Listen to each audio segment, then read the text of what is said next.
In 1930, the Republican-controlled House of Representatives, in an effort to alleviate the effects of the, anyone? The Great Depression, passed the, anyone?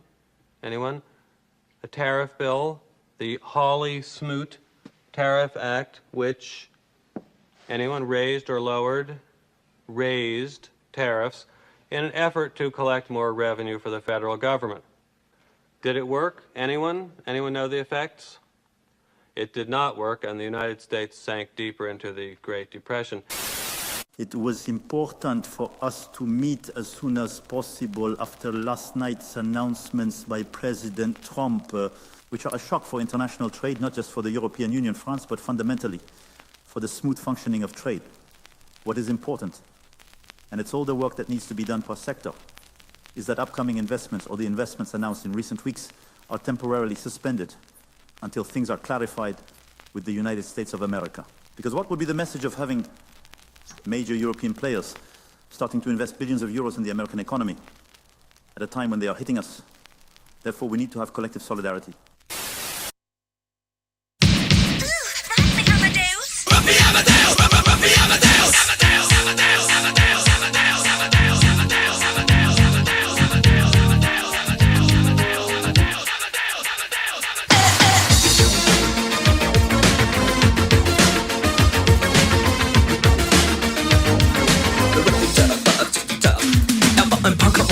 In der großen Stadt, es war in Wien, war Vienna, wo alles tat. Hatte Schulden, der Natur, doch ihn liebten alle Frauen. Und jede rief, da kann man Rock me Amadeus. Er war Superstar, war populär, war so exaltiert, because hatte Flair. War ein Virtuose, war ein Rockidol. Und alles rief, da kann man Rock me Amadeus. Du mit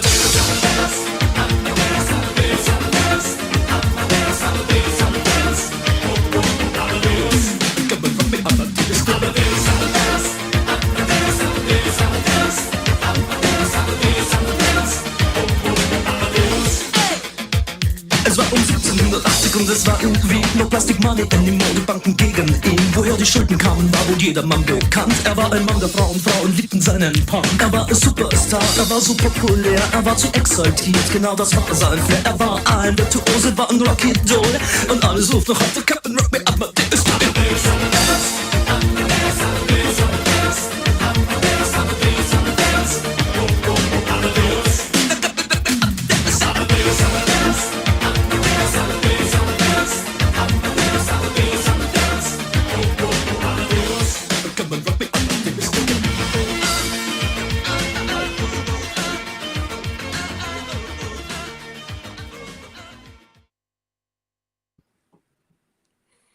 Hey, welcome everybody to RadPod and Not So Chill. I'm Heidi Kuda. I'm with Jim Stewartson and High Fidelity. As always, Hi-Fi, great job on the opener. I was in a mood and now I'm feeling already better. And anyway, super happy to see you guys. Super grateful to our friends who show up every week. I hope the new time is working out for them. My internet is super sketch, so hopefully I'll be able to not get booted from the show. But really excited that we're going to be showing highlights from Dietmar Pichler, Disinfo Resilience Network founder, who please watch our most recent episode where we were talking about the Russian spy ring that was busted. But one of the things to start with, gentlemen, Dietmar said something so interesting as I was listening back to the interview today about how there is no freedom of speech when it comes to anybody who is exposing Russian disinformation. We are besieged and attacked like vultures descending upon us, but there's total freedom of speech for those who push Russian propaganda. And I thought that was a really, really interesting nuance. And I wanted to start there because Tim Pool is part of the White House press pool. Is that correct? I mean, is that really where we're at? Oh, yeah. Oh, yeah. The guy whose name was used threatened me. You mean literal Russian subcontractor, Tim Pool? Hundreds of thousands of dollars from Russia, Tim Pool? Apparently Benny Johnson was speaking at the Justice Department today. Oh, my God. Okay. Benny So, Johnson being another one of the small group of people that we happen to know were being paid by Tenet Media, which was being funded by Russian money laundered from Russian intelligence. And now these people are just fully accepted and integrated into everything. All these guys. right. So, Fucking Dave Rubin is out there now, like pushing all these guys, and you know, he kept inviting me all of a sudden on all of his shows. I'm like, no, I won't be cavorting with any of those people. I happen to be thinking of Dave Rubin because he did an interview with the literal Antichrist. So if for anybody who's new to the show, if you didn't know, there is an Antichrist. I am an atheist, to be fair, but after a lot of research and you know, I've come to the conclusion that Peter Thiel is the actual Antichrist. Oh, hi. Thanks for checking in. I'm still a piece of garbage. 7 out of 10, 6 out of 10. No. That he nailed that shit. I set him up and he bammed it. I saw Bam. a chronic delay in that. Keep going, Jim. That's just you and your My sketchy internet. That was fucking yeah. Anyway, so the Antichrist did an interview with Peter Thiel that was I don't know what's wrong with Peter Thiel. He don't look good. He don't look good. No, he really doesn't. Like, you know, the kind word is that I was using is dilapidated. You know, sort of like a zombie on day like 5. The shit's just starting to, you know. Or there's another thing. He looks like anybody seen Raiders of the Lost Ark, right? And there's a scene where the Nazi gets his face melted. He's like the first 2 frames right after the arc starts working.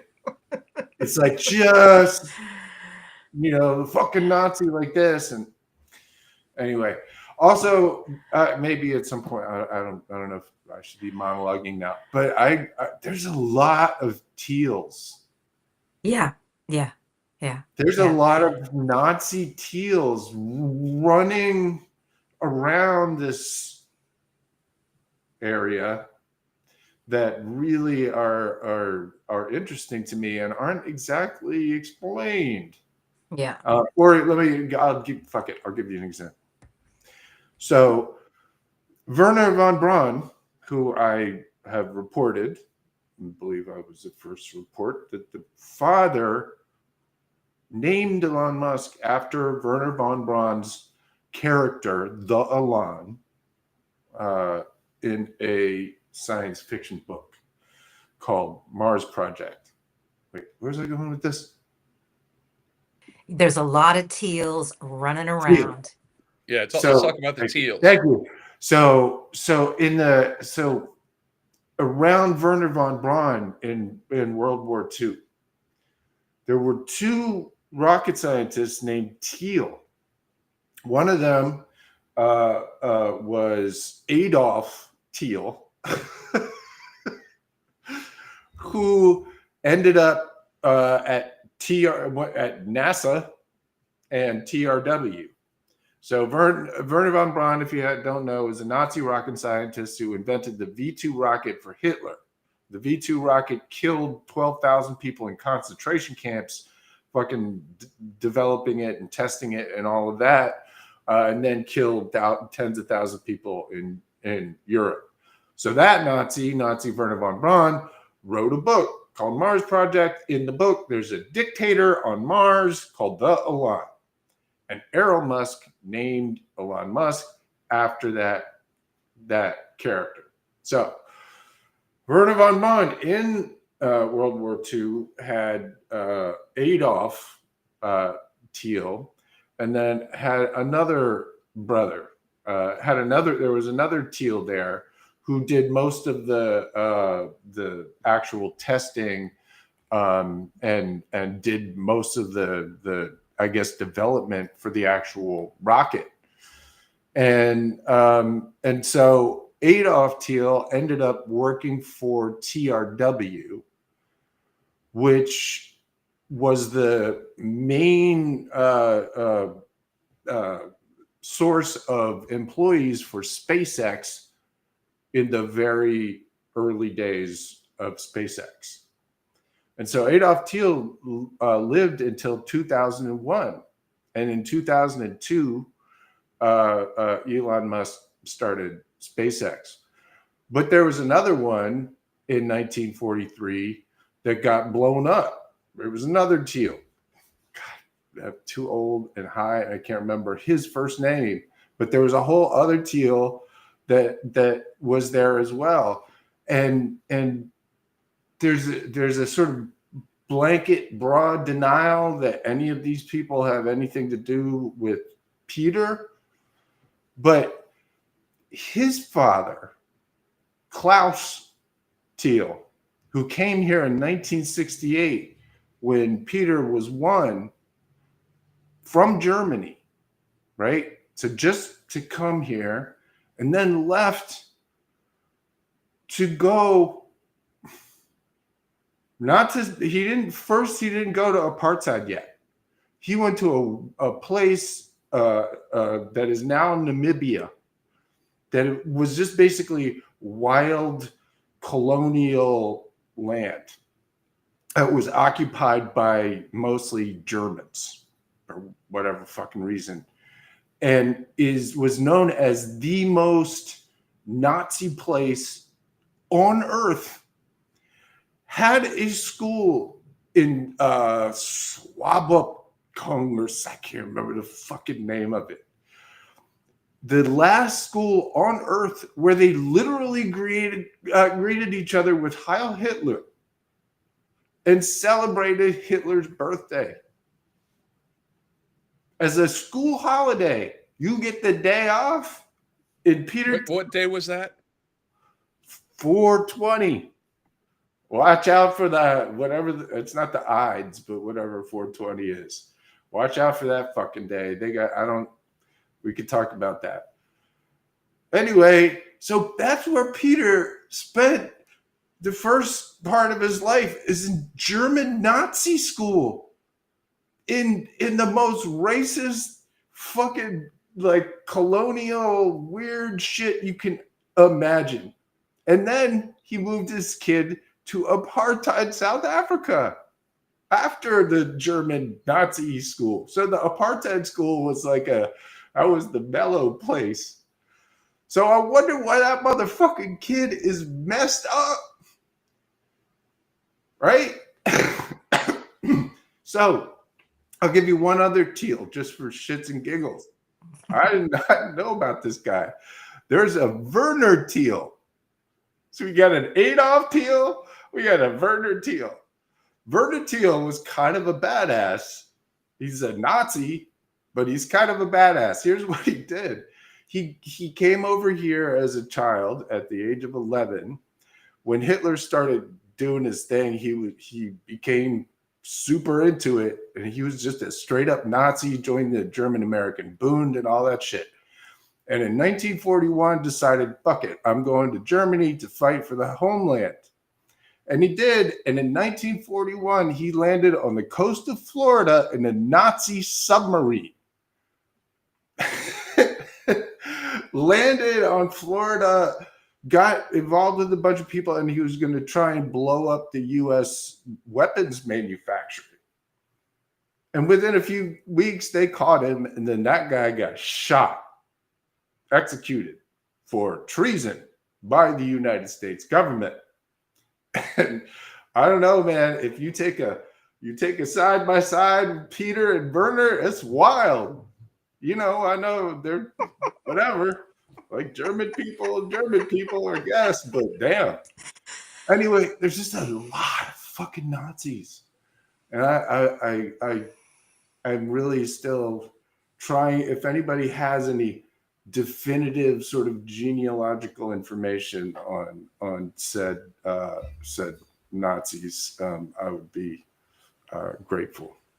Wow, Anyway, Jim. so that's what I've been. One of the things I've been digging into, in addition to Welcome the to Jim's destruction of the TED economy. Talk of this is Jim's first TED Talk of RadPod, Not So Chill tonight.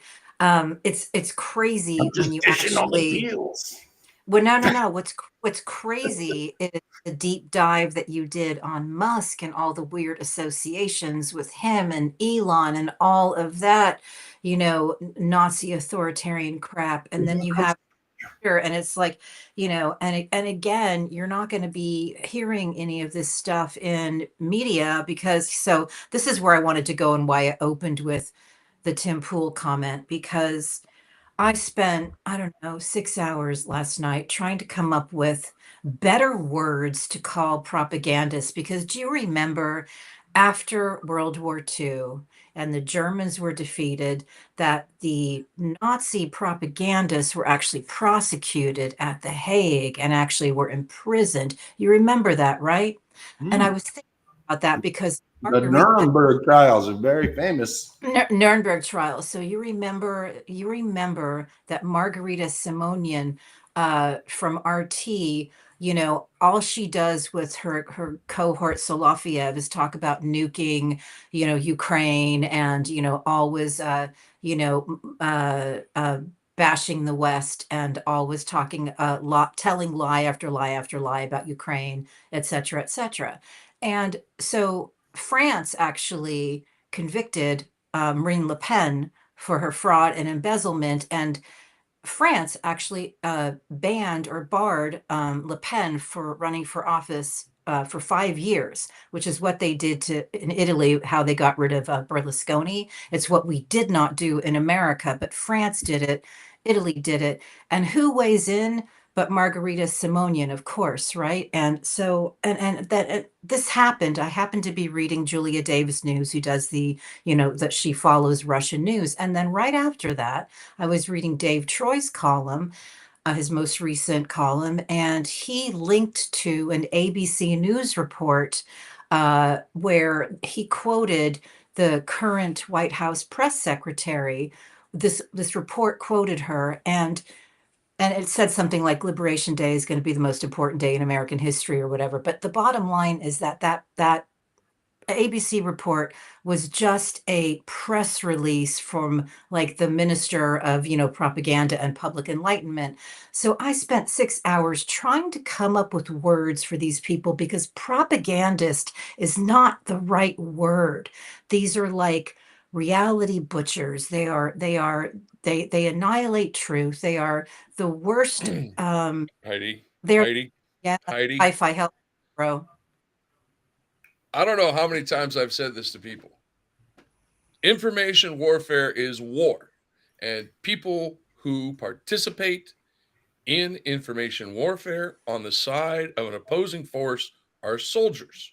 Soldiers operate in war. So they're They saying need they're to be digital held soldiers? responsible. They're Do we digital call them digital soldiers. soldiers? Oh my goodness. No, but here's my question. At what It's not point do countries start outlawing this and they start treating these people as foreign soldiers, as agents of a foreign power? Not for a long time. We're gonna have to. We can't like don't wish cast. That's not gonna happen, right? What we have to do is recognize. And Heidi's asking a good question. What the fuck do we call these people? Because it's not propaganda.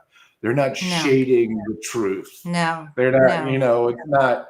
It's not even North Korea. It is literal reality. Warfare. They are reality tapestry. They're creating tapestries of lies that turn into reality, right?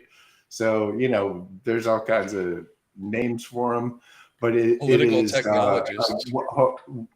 Yes, there's also a phrase that George Orwell used that is very crisp, I think, which is organized lying. Organized Right? lying. I just saw that in one of your Substacks. That was brilliant. So That yes, Simonian's nickname is that Beaver Eater.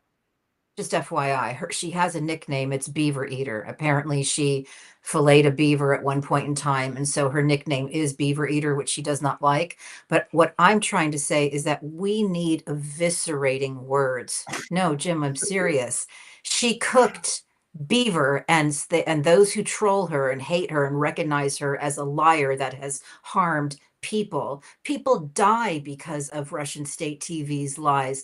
People send their kids off to war because they believe in the lies. And what they say about Ukraine, as you know, is just lie after lie after lie. And when we interviewed Dietmar, he explained how they're using Soviet techniques, drawing on old propaganda where they do supposedly pro, in this case in Austria, pro-Ukraine graffiti, but aligning it with the far right. So these are like very, very, very sinister tactics. And unfortunately, now that we have this regime in America, these are the, same thing as Goebbels was doing. These are the ministers of propaganda and public enlightenment, but we need something better. And I see a vibrant chat going on. I see all my friends in the chat. I usually don't watch it, so I'm going to try to actually say Actually, hello hey, everybody Hi. wants to know who was the person who ate the beaver?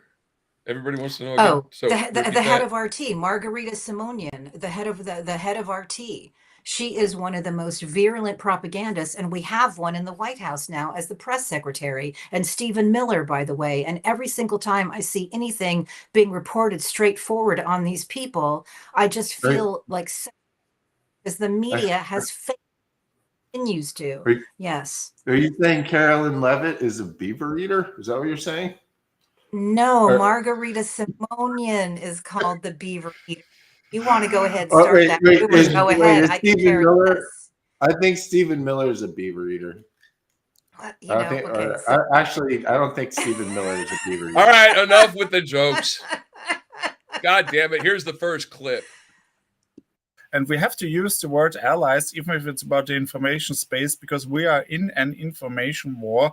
And as I always say, in an information war, there are no civilians. And which brings me to the case that happened in Vienna recently. Our intelligence service was able to expose a cell, an espionage cell. Of course, they were spying.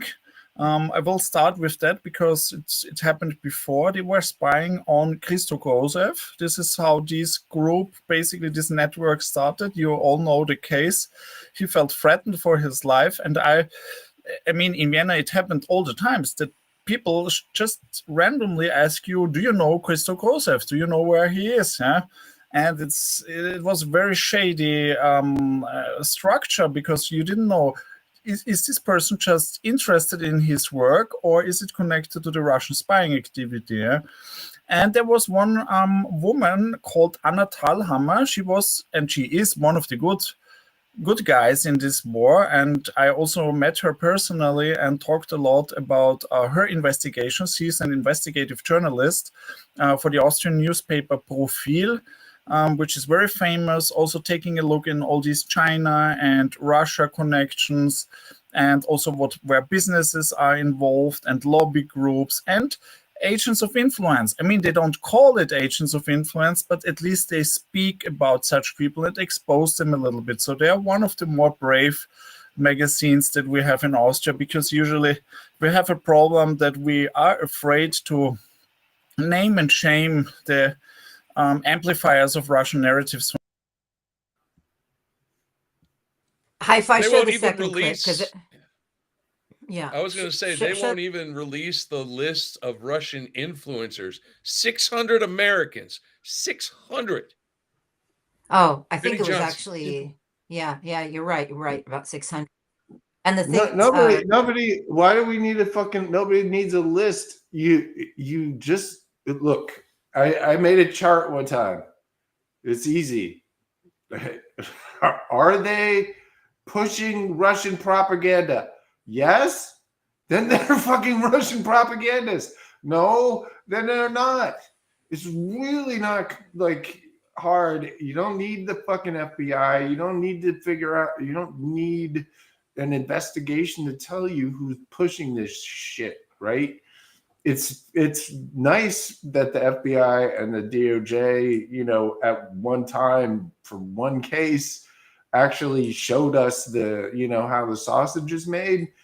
But you just go on any of these fucking places, you go on Fox, these people are Russian propagandists. And yes, because we have been too afraid, because everybody is afraid of getting called Blue Anon or Russiagate or whatever the fuck, we were too afraid to say anything, and now they goddamn took over. So, you know, I'm not bitter about it or anything.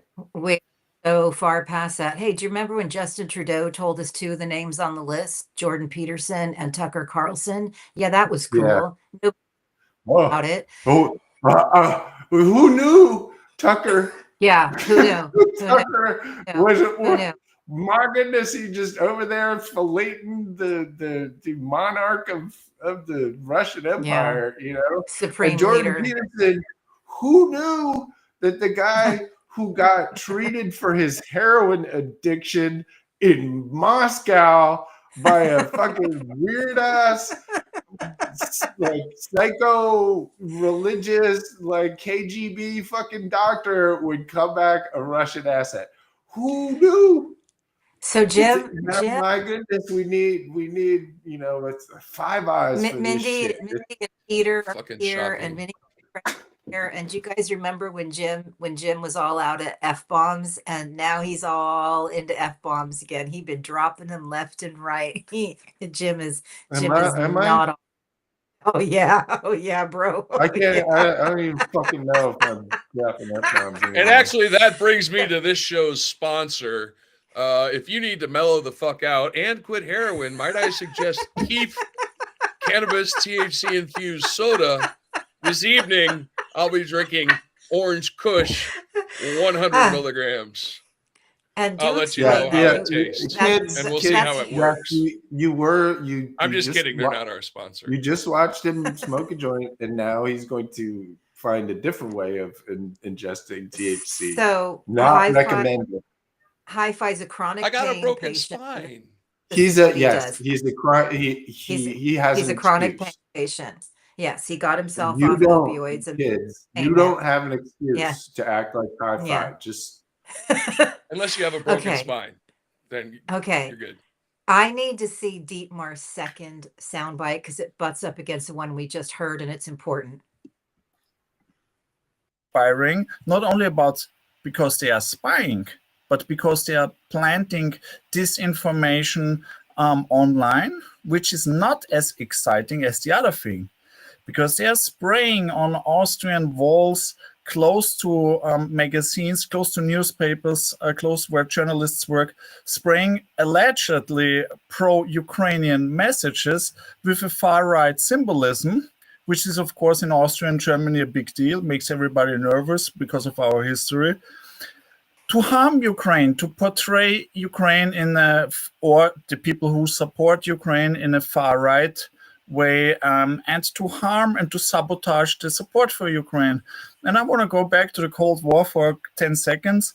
The Soviet Union back then in the days, they did the same. After the end of World War II, they sprayed swastikas on the walls in Germany to portray Germany as a still Nazi country, to sabotage the process of the good relationships that were built back then between Germany and France, and the start of the European Union. Everything that we have now in Europe goes back to these days of a new friendship, where former enemies become friends, and the Soviets try to sabotage it, and now the Moscovites or the Russians try to sabotage the support for Ukraine.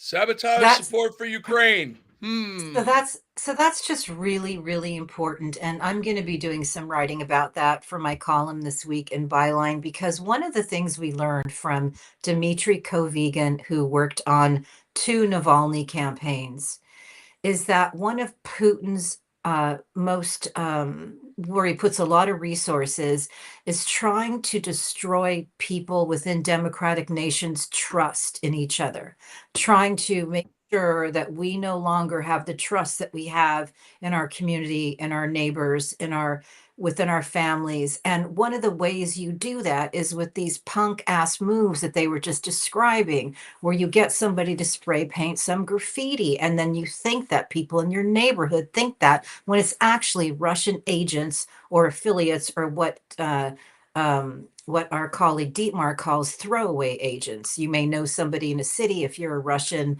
spy, you may have a colleague in a city, and you tell them, here's a little bit of money in Bitcoin or cash, go spray paint this slogan. And it's like, I bring this up because I am traveling through Europe, where I see that there is still trust within institutions, trust within each other, and that they're going to be hammering these type of punk moves all over as elections are coming up. And people have to be eyes wide open, because Americans were asleep. This is called that kind of thing is called reflexive control. It's where you try and both sides everything so that there is no truth anymore, right? So if you go on X, by the way, go to and look at the Explore tab. It is a model of reflexive control. Every single thing, no matter how bonkers it is, sparks debate, right? Elon Musk's salute, was it a joke or was it a Nazi? A debate is being had on the Twitter machine, and it's right. It's why they came up with this, extremely thin and pointless connection between the Azov battalion, which there was a neo-Nazi group that had that name that is completely unrelated to anything now, that they went crazy for a long time, hammering this lie, because they wanted to equivocate it. They wanted to make it a both sides thing. No, it's the Ukrainians are the Nazis. It's not the Nazis over here in America. It's the Ukrainians, right? And so everything becomes, and in reflexive control, it's called, they use the dialectic, which is everything is a dialogue. Everything has both sides. And so all morality just becomes relative, right? Nothing matters anymore. It's also a version of what Elon Musk has done with the Overton window. Everything is now the same. It's just all the same. There is no morality. It doesn't matter anymore how people actually feel, or whether it's the right thing to do or the American thing to do, or pick your sort of basic societal assumptions. All of those things, are being thrown out the window at this point. Yeah. And all of that is very intentional, and resist it. Don't be afraid to say, no, that's fucking wrong.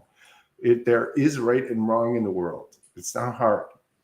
Right. And the golden rule fucking works. It really does. It's simple. Try it. Two things from me on that. I'm sorry if you can't hear me, because I think No, I hear you. Right. Two things on that. I invite everybody to go to Margarita Simonian's Twitter feed, where she has like 600,000 followers. LOL. Again, head of RT, bad actor, propagandist, not a good enough word, called a beaver eater by trolls. And look at the responses. I'm serious. Look at the responses to her Marine Le Pen tweet. And look at all the phony ass accounts that are co-signing on her. And then go ahead and compare them to Goebbels and Prada, my nickname for Linda Yaccarino. Because when Linda Yaccarino would tweet, she would have the same thing, a row of blue checks who told her how great she was and everything she said was so great. And it is all a lie. And everything coming out of the White House press office is a lie. And if they are giving people who are on Russia's payroll access, you know that that is something is a bad scene. And I just bring that up because, again, people have got to like, I just did that Václav Havel read on the book Power of the Powerless. And it is our duty, wherever we are, who are pro-democracy, to not deviate from truth and reality. Because if you're willing to accept any lies and start living within lies, then you become part of how dictatorships continue to flourish, if you're willing to accept the lie. And our media is willing to accept lies because they parrot these liars like Stephen Miller and the White House press secretary all day long. So anyway, before we get to another clip, do talk about some of the good things that happened in the last couple of days. Jim, I read your Cory Booker report. High Fidelity, you want to say something? Your fingers up. Your fingers are moving. So what's Yes. going on? And There's a here's the lot thing. of finger wagging. I've been trying to get this through to people. I don't know, maybe it's too esoteric a concept, but what you are seeing from these liars on Twitter and the liars in the press and what is sent out through YouTube to people is a world of lies. It's a Ruski Mir. It's a Russian world. That is not reality. But people are trapped in that world, and it's going to be up to us to break that world. I don't know how we're going to do it, but people need to get it through their heads. The two words, very simple: Ruski Mir, Russian You know world. That's the how we fake do it. reality that's coming for us. Understand How that. we Okay. How we do it. How we do it. How we do it. You know how we do it? We get the EU, we get European nations to go all in on supporting Ukraine. So Ukraine kicks Russia's ass, and this regime, with all its brittle lies, all its piece of shit liars, all of them, they all fall. That's how it's done. That is how we need to do it. US is not going to do it, you know. So talk to me about some good things though. Wisconsin had a good outcome. You know, you've got the split in, I don't know if it's kayfabe or reality between Musk and Trump. But Jim and Hi-Fi, kind of bring us up to speed on some of the good developments. Okay, I know that the funny moments that Trump and Musk put out there are A, due to their own incompetence, and B, a distraction from more serious things. Like, I mean, we have to understand that national security was breached when they were doing Yemen bombings on Signal. Don't forget that. It seems to have disappeared from the news cycle, basically. But the funny part is they taxed islands full of fucking nobody but penguins. And I'm sorry if that doesn't make you laugh just a little. I'm not sure what's going on with you. That's all. All right. So good news. We had a good night the other night, which was Cory Booker yesterday. Was that yesterday? Jesus Christ. I can't even remember what fucking day it is. Yeah, it was yesterday, right? Time has no meaning anymore. 2 days ago. No, whatever. He finished yesterday, as far as I know. And he broke the Senate record for longest speech, longest filibuster on the floor, which broke Strom Thurmond's record from 1953 or 57. And that was the first civil rights act ever legislation since Reconstruction. And Strom Thurmond did a speech for 24 hours and 18 minutes. And Cory Booker, and he did it with bathroom breaks. And he did it by reading the encyclopedia and cheating, because that's what Nazis do. But Cory Booker got up there and fucking fire the entire time. He is giving a speech, a real speech by Cory Booker, who gives speeches for 25 fucking hours and broke his record. And that is an amazing fucking thing, and it should be celebrated. Is Cory Booker perfect? No. Is he 150 billion times better than Chuck Schumer? Yes. Like, put him in, coach. We need people who are willing to actually get out there and sacrifice themselves to make a goddamn point, and to use whatever tools are available. And Cory Booker knows how to speak. And so he dehydrated himself for days before doing that, because he knew he couldn't go to the bathroom for 25 hours. I'm just dying thinking about it. Didn't eat for days. Thirsty, dehydrated, no food for days. And then went and gave a 25-hour fucking speech. That right hold there. Hold on. I'm not done. All right. Don't do that. Don't do that. There was on the same night, similar good news. Susan Crawford. Did anybody see her acceptance speech? That lady should be more than the goddamn. Don't get me wrong.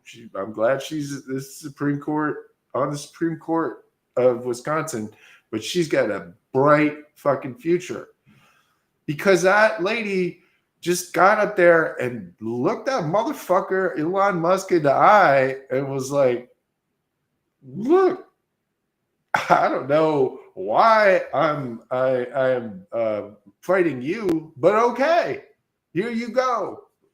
Like, and just absolutely did not back down, and people rallied around her, and that's a big deal, because they were going to continue to gerrymander 2 congressional seats away from Democrats. And so Elon Musk was talking about it being the end of Western civilization, literally, because he knows that it's very likely that, there may be a swing in the House and a swing in the Senate, in which case, as he explained in a very crackly, scared little voice, that there might be so many congressional hearings and I might have to testify, and it'll be terrible. And so that was a very, very good night, and we should celebrate those things. But you will notice that Trump waited until like the day after that to implement his tariff clusterfuck, which has only just begun. I mean, homie just pulled the plug on the economy. If y'all didn't know, a magazine called The Economist on January 20th intentionally wrote an article saying, just so we're clear, here's where the economy is now.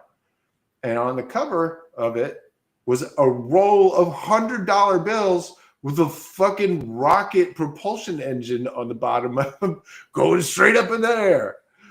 The envy of the world is the American economy.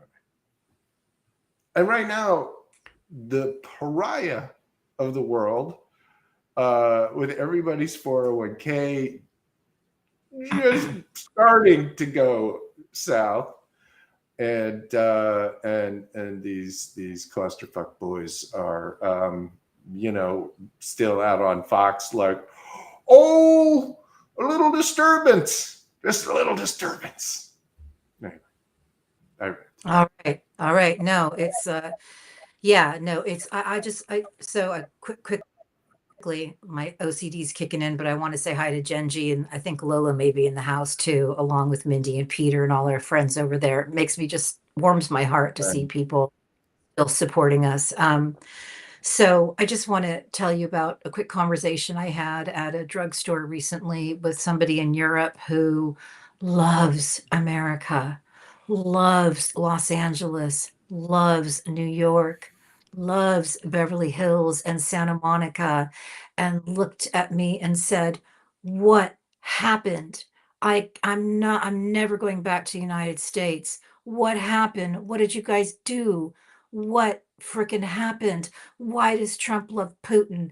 And I started explaining things, and I started explaining that it's, he didn't win. Trump didn't win by a majority. It was 31% of all registered voters. It was, the majority don't, et cetera, et cetera.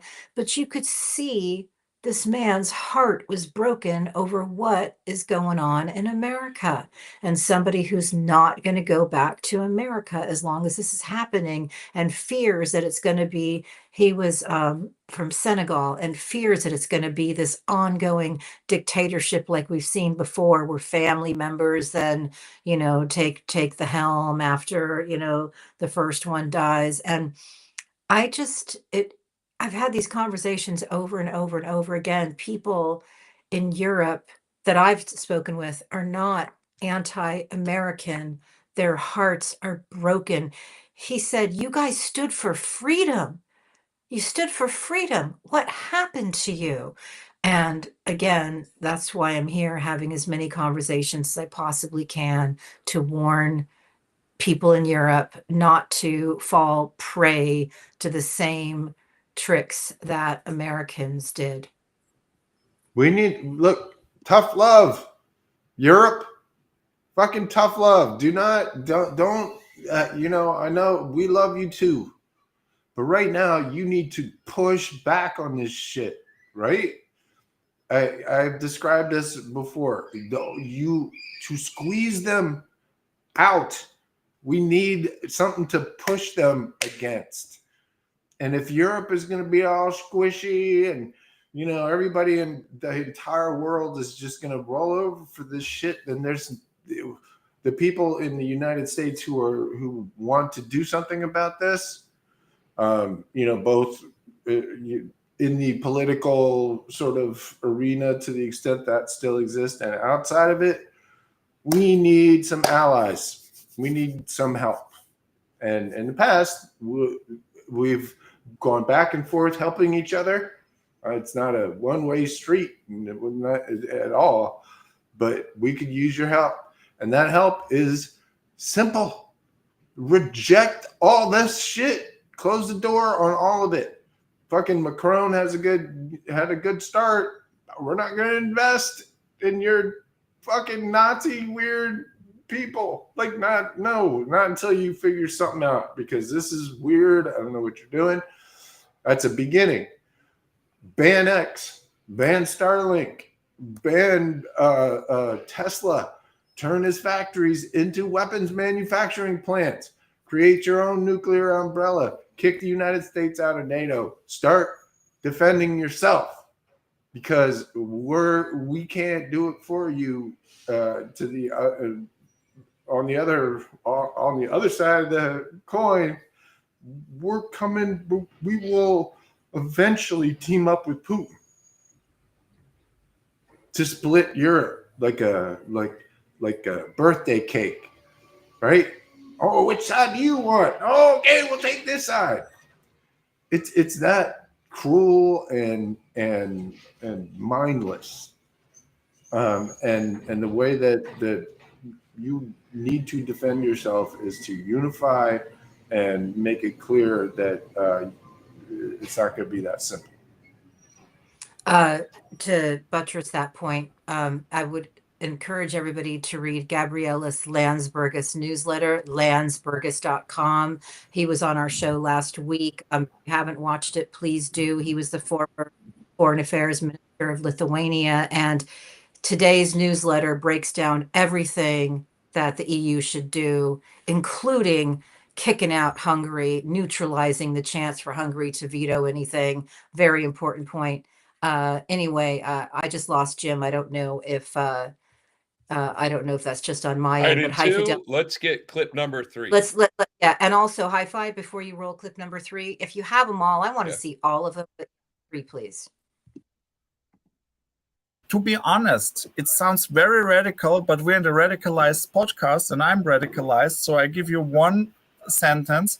In Europe, we don't have freedom of speech regarding criticizing Russian propaganda. We have freedom of speech if you want to spread Russian propaganda, but if you criticize these actors, freedom of speech is gone. And that's terrible because they sue you, they give you letters, yeah, and we need to get more. Well, speaking of lawfare, which is what that is, again, legal warfare. I'm not sure what the hell happened to Jim. But anyway. Yeah, he'll be back. He'll be back. He probably got bounced. I Yeah. just actually saw something come through from Mind War. Jim, put your camera back on, or just let us know if you're there. Anyway, yeah. Go ahead. So let's talk about lawfare and well, how about Jim Stewartson? Hey, you want to talk about lawfare, Jim? Sorry, I had a slight emergency, which was the garbage truck was coming, and I had to put my That sounds like a Forgot to take the garbage out. That's the live stream, folks. You never know what's going to happen. Oh my God, we're such Hey, a hot what's mess. the URL if you want to help out Jim's legal fund? Because guess who else is involved in lawfare? Oh yeah. What are you talking about? What are you talking Top about? Mike Flynn? Oh yeah. Okay. So stopmikeflynn.com if you want to help Jim out. It's also, if you just type in GoFundMe Jim Stewartson, you'll find it. I think we've raised around $90,000 so far for Jim to fight back. And I know that he's got excellent representation. And if you guys want to help him out, that would be so beautiful. As always, I'm grateful for everybody who supports us, because it means everything to us. And it hasn't been easy. We have been, as Dietmar just said, when you are exposing Russian subterfuge and Russian warfare, suddenly you become the target of the warfare that we try to expose. And so it's been difficult not only for us, but for our guests, for our friends. Yes, Jim Stewartson, and I see your finger going up now. I just wanted to give a shout out because it's particularly relevant to this. The notice was given by the Florida Supreme Court that Mike Flynn should fuck the fuck off and leave Rick Wilson alone because he is now appealed all the way up to the Florida Supreme Court. I have no, he might go all the way and test it out, up north in SCOTUS. We'll see. But so far, everybody's like, dude, stop. Fuck off. So that is certainly helpful in my case as well. Yeah, when we asked Jason Stanley, who wrote an important report on how America was entering fascism's legal phase, what it meant for Jim to be targeted by Mike Flynn, what it meant for Jim to be targeted by the current head of the FBI. And Jason Stanley said it was to send a message. And that is exactly what Dietmar's talking about. These oligarchs hire lawyers, often American lawyers, who profit off of them. We actually had to draw America's pre-Trump Justice Department had to actually drop cases against the Russians who attacked our elections dating back to 2016, because the American lawyers that they had employed to work for them were demanding discovery, and that discovery was revealing the tactics that the FBI used in order to find out all the details, the granular details about how America was being attacked with this type of warfare.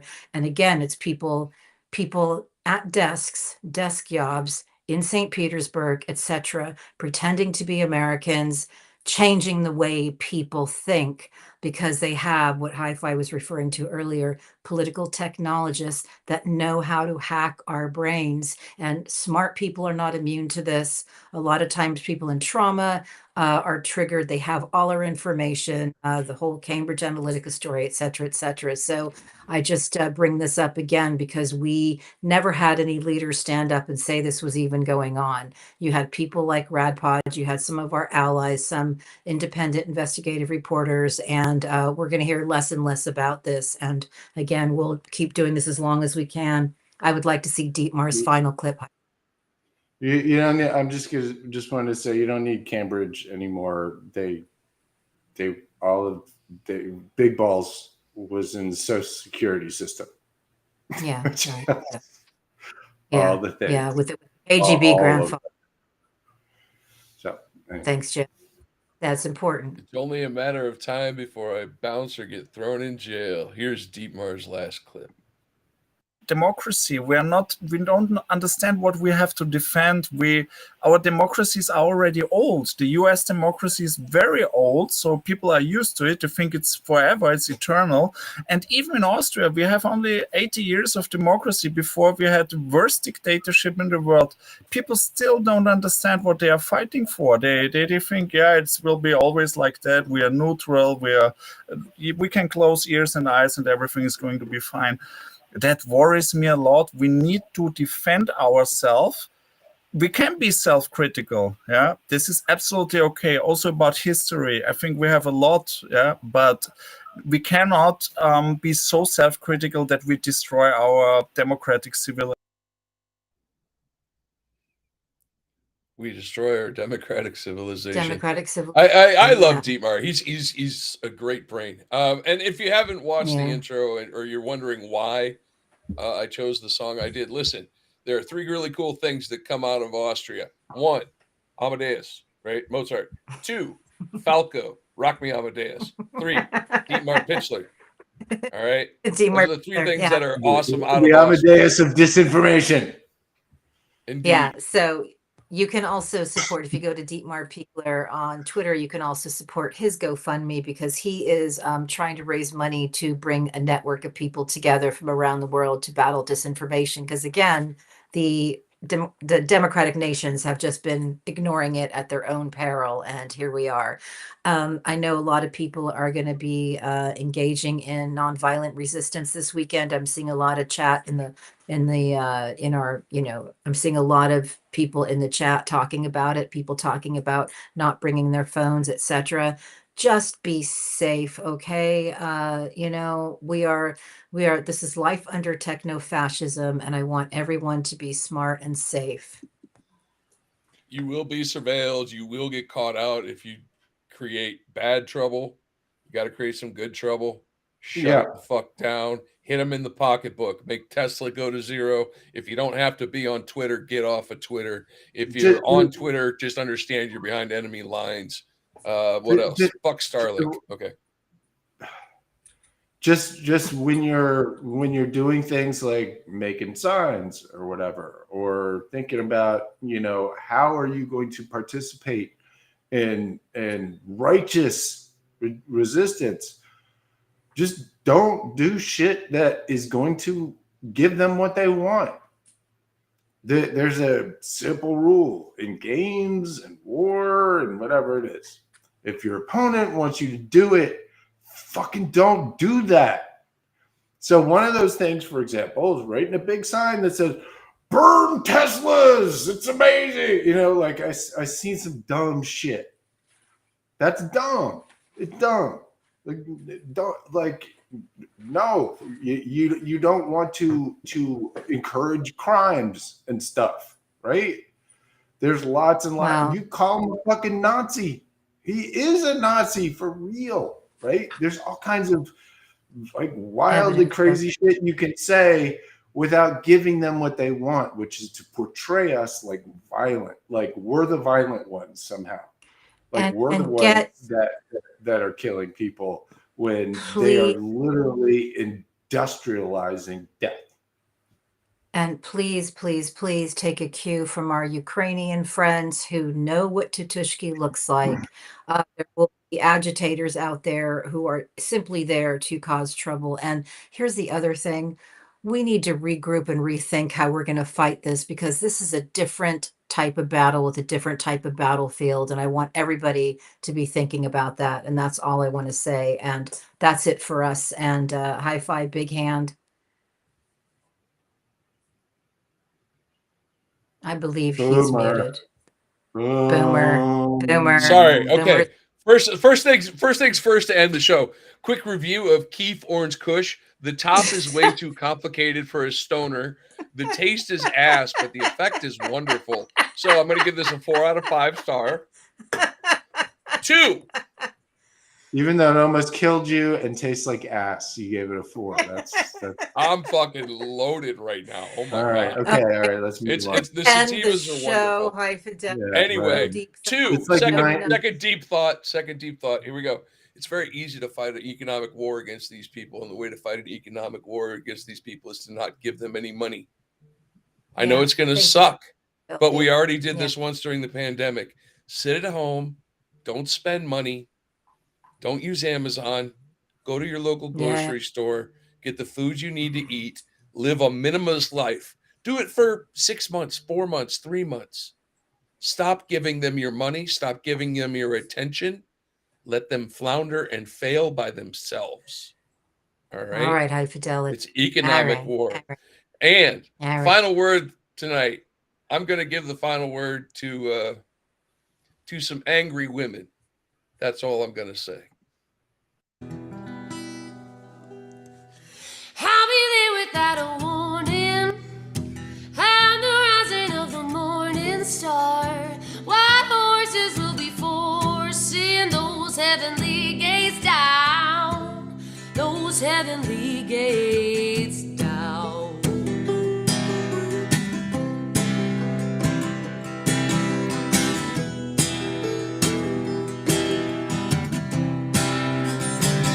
I'm not here for your forgiveness. I'm not here for you at all. You might be thinking you can't stop this, but finally it's not your call. 10,000 days and chains are made for free. You went and made the one mistake to underestimate me. I'll be there without a warning. I'm the rising of the morning star. Wild horses will be forcing those heavenly gates down. Now I'm baptized by the fire. I'll burn everything that you hold holy. You won't be saved. You can't escape the truth. And the hell I'm gonna bring you.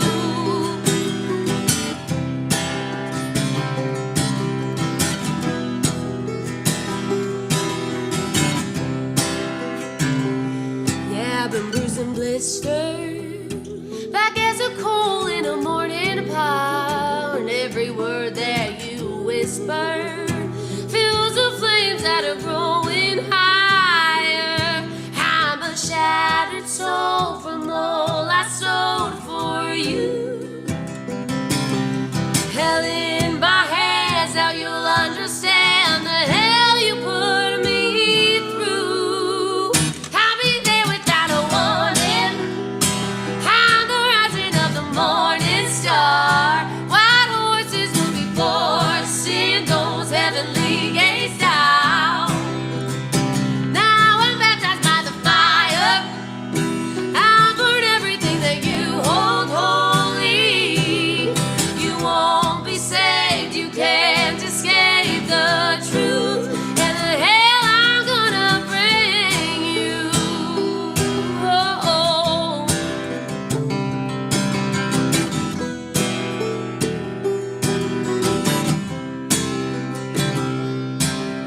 10,000 days and chains are made for free. You went and made the one mistake to underestimate me. I'll be there without a warning.